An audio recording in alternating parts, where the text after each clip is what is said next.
Hello everyone, welcome to another episode of TCG Talk, back today with another video. And in today's video, it's going to be day 2 of the spoiler reveal review and kind of reactions. And today I'm super excited because they finally revealed Fi, Rising Rebellion. So the ninja hero that we've all been waiting for. Everyone wasn't really sure on what his abilities were going to be or how he was going to play. So I'm super happy. Last night, I think it was like 12 a.m. my time, they revealed it. So I was super excited and ready to kind of talk about the hero and then talk about some of the other cards that were revealed. Similar to yesterday's video, I'm not going to go too in-depth or give any crazy predictions because we haven't seen the whole set yet. We're going to see a very little amount. And most of today's cards, with the exception of like 1 or 2, were still just Draconic cards. They weren't Draconic Ninja. We haven't seen a lot of Draconic Ninja cards yet. I think we're going to see most of them tomorrow, the 6th on Monday, if my opinion. So we'll have to see about that. But regardless, for Fi Rising Rebellion, it's at the start.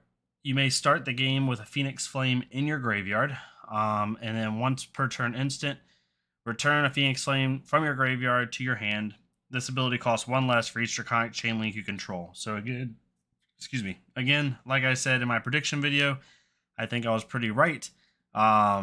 It's going to have to do with, Dad said that his ability was going to have to do with chain links, and it looks like I was pretty much exactly on that. Granted, it's not like the main point of his ability. Phoenix Flames are definitely the point, but it's really interesting. When I first read this card, I was like, wait, like how good are Phoenix Flames? Like, is this even going to be worth it? Is this a really weird mechanic? Like, how is this going to work?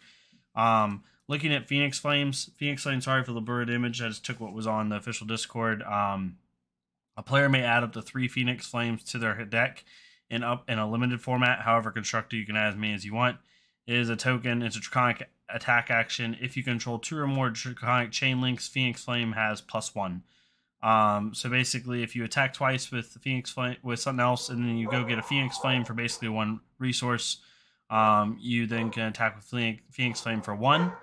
I'm assuming in the set itself there's gonna be a way to buff Phoenix Flames and to give them powers or stuff like that. Maybe to summon something else similar to how Jeremiah summons dragons, but we'll have to see how that works. But it's really interesting mechanic, and I think like I said in my prediction video, I think Fi is gonna be a really low to the ground aggro deck that's meant to go super wide and be able to do stuff with his deck that way. So we'll have to see how that goes. The next one that was revealed was Asvaly, another dragon for Jeremiah. Whenever Asvaly attacks, you may have him deal 1 arcane to any 2 targets. This will be good in the mirror, but really I think this is an ultimate pit fight card more than anything, but it's still really, really cool. It'll be really interesting to see how that goes. She's getting a ton of dragons. We'll talk about this in a minute, but there's going to be, in my opinion, no way that you're going to be able to play all the dragons. You're going to have to pick which dragons work for your archetype, because 18 to 21 dragons, it all costs 4 to 5 in a deck that wants to have a lot of reds just isn't going to be sustainable. You're going to have to basically pick 1 or 2 dragons, maybe 3 tops, to put in your deck and kind of go from there. The next one is Burn Away, a Draconic action. As an additional cost to play Burn Away, you may banish a Phoenix Flame from your graveyard. When you do, Burn Away gains +2 and go again. So basically it can be a 0 for 4 and go again if you banish a Phoenix Flame. Now, the thought is banishing a Phoenix Flame bad because you won't be able to go and get it back, but we're going to have to see how that works. Maybe there's a way to bring Phoenix Flames from banished. Maybe there's a Majestic that hasn't been revealed yet, because when I first see this card, if I have 3 to 4 Phoenix Flames in my deck that I want to keep cycling from my graveyard in my hand, if I banish one, is it going to just get rid of that Phoenix Flame, right? Is that going to be a bad thing? Because a 0 for 4 with go again and I lose Phoenix Flame, that doesn't seem like it's a very, good trade-off, right? If my whole entire archetype is built around these Phoenix Flames. So we'll have to see if there's a way to bring them back from banished or if it's just from graveyard.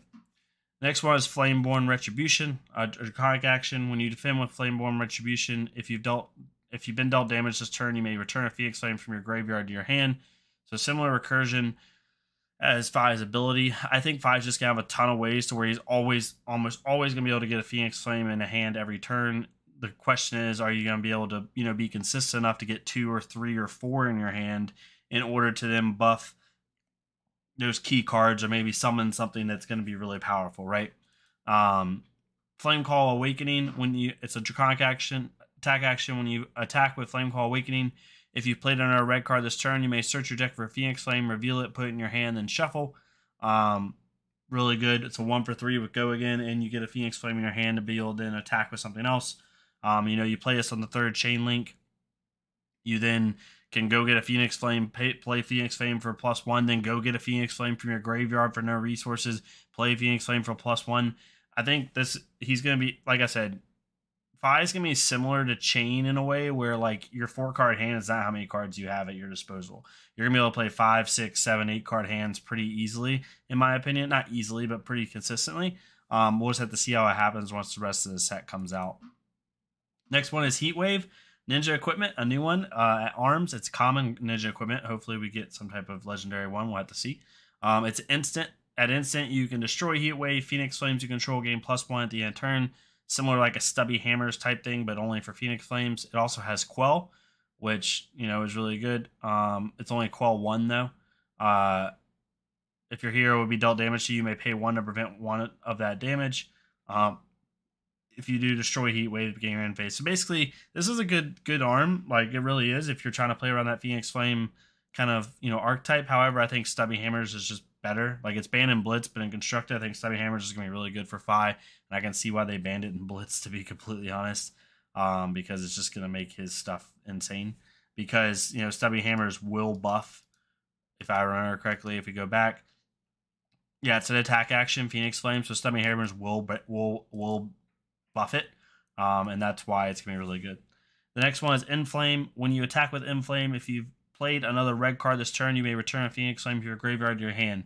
It's like you're seeing a trend here, right? Like, it's going to be really easy to get 1 to 2 Phoenix Flames in your hand almost every turn with a really consistent Tune Fi deck. However, like, there might be ways to get 3 or 4 in hand.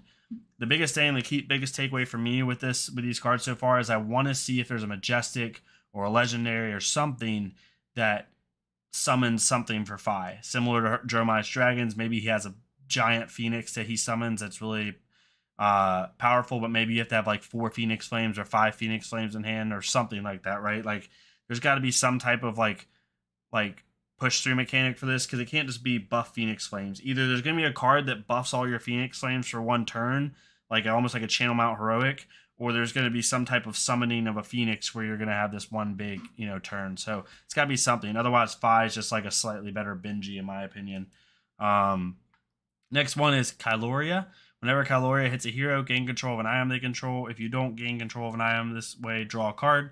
So it's basically a snatch, but also can take items. This will be good against Icelander, be good against Kano, be good against Dash. Also just good in general, because if they don't have items on the field, you basically can use this as a go against snatch every single turn. It's pretty disgusting. And then the last one is Liquify, I think it's the last one. Liquify is the Rupture mechanic, which is a new keyword in this mechanic. If Liquify is played at Chain Link 4 or higher, target attack action card gains. When this hits a hero, put a -1 counter on equipment they control. Then if it has 0, destroy it. By my understanding, the way this reads is you could destroy anything, whether it has like any block damage at all. So if you do the Rupture mechanic on Snapdragon Scalers, you'll destroy Snapdragon Scalers. So it's gonna be pretty nuts. This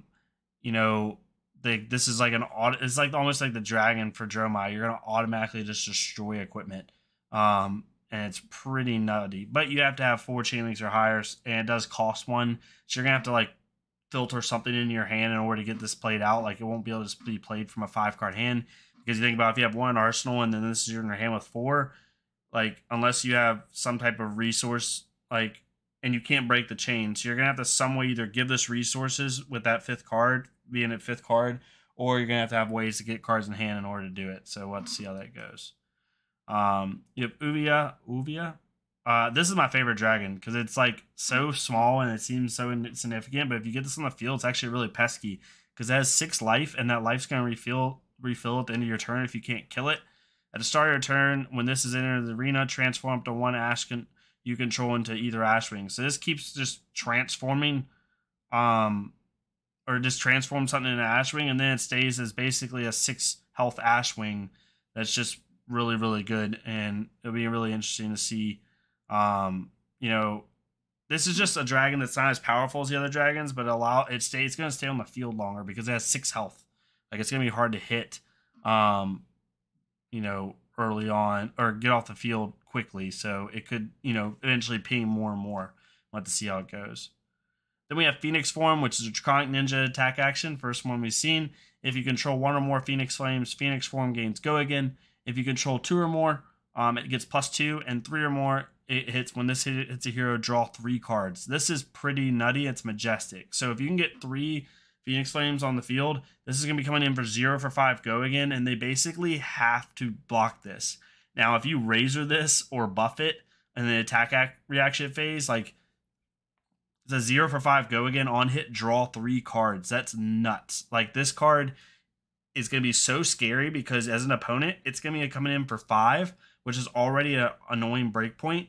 And then on top of that, you're going to have to watch out for Razor. You're going to have to watch out for any other type of buffing that it might get, right? It's going to be pretty nuts. Or if you're playing off hammers, but some type of buff where it already has a buff anyway, right? And it's coming in for maybe 6 or 7. It's just going to be nuts. Like, this card is going to be an auto-include and 5, in my opinion. And without even seeing the whole set, I can tell this card, there's a reason it's majestic. It's nuts. Then you have Ryze from the Ashes, which is an extra Draconic or attack action card you play as turn gains +3. You may return 1 Phoenix Flame from the graveyard to your hand. So again, you play a card like Ryze from the Ashes, then you play Phoenix Form. If you have 3, Phoenix Flames in your control, all of a sudden this is coming in for 8, right? It's just nuts. Just a simple thing that you could do, and this will give you. So like if you have 2 Phoenix Flames in hand, you play this. Gives your next attack +3. You go get another Phoenix Flame. Now you have 3 in hand. Then you play Phoenix Form, right? And then all of a sudden it's coming in 0 for 8. Go again, on hit, draw 3 cards. Pretty nuts. Pretty nuts. Super excited. Then you have Rise Up. Again, a Dromai or 5 specialization. Has the Rupture mechanic. If Rise Up is played Chain Link 4 or higher, it has Dominate and +X power, where X is twice the number of Phoenix Flames you control. So if you control 3, it gets +6 power. Right? So it's going to be coming in 1 for 9. It's pretty nuts. And it's a rare too, right? It's nutty. So if you played 3 Phoenix Flames before this, then you play this, it's going to have 9 Dominate, is the way I read this, right? Because it's +X, where X is twice the number. So 3 twice times 2 is, it'd be 9. Just nuts. Fi's going to have some ways to do some things to combat people. Then you have another Draconic attack action. When Stroke the Flames hits, you may return a Phoenix Flame from your graveyard to your hand. If you do, Stroke the Flame gain Go Again. So basically, this is a 1 for 4 without Go Again, threatening Go Again if you don't block it. Really good, similar to like a Soul Bead or like a Torrent Tempo. Like, you're just forcing your opponent to interact with you, and it's going to be really good for that. Then we have another Dragon, Tumulti. Whenever Tumulti hits a hero, reveal the top 2 cards of your deck. If 1 or more cards are red, revealed this way, put that many -1 counters on equipment they control, but it has 0, destroy it. So similar to Liquify, except it just keeps doing it every turn. This is going to be one of the more pesky dragons, because if you don't get rid of this dragon, they could get rid of all your equipment in like 2-3 turns. It's just in 3 turns, right? Depending on what equipment you have on the field, 4 tops, but 1 to 2 turns, you take out half your equipment, right? So it's pretty nutty in that sense. The artwork is just amazing on this. Yeah. And then finally, Uprising. Your next 4 Draconic attacks this turn gain +1. So if you play this at the start of your turn, and then you play, a couple Phoenixes, and then you play like the one that is a 0 for 5 Go Again with on hit, draw 3 cards, all of a sudden it's a 0 for 6. Like I said, there's going to be ways to buff attacks. I think Fi is going to be like this poke character, but he's also going to have these crazy turns where he just flips it on its head and allows you to, just go nuts, really. But yeah, that's the end of it. It's going to be cool to see what other Draconic Ninja attack action or actions we get. Legendary equipment or weapon, hopefully. We'll see. But I was super excited, really happy with the spoilers today. I think this is such a fun set thematically, and fun set from a standpoint of, just how it works. Like, I'm so glad they didn't go with just regurgitating combo and basically giving us, Katsu 2.0. I'm so glad this is completely opposite from anything else in the game, and I think it's going to be really fun to draft, really fun to play limited in, and it's going to be really fun to play constructed and blitz in. I'm super looking forward to the set. But yeah, let me know what y'all's thoughts are. If you like this content, please leave a like, comment, subscribe. Hopefully this summary was good enough for y'all, and I'll see y'all next time on TCG Talk. Thank y'all so much.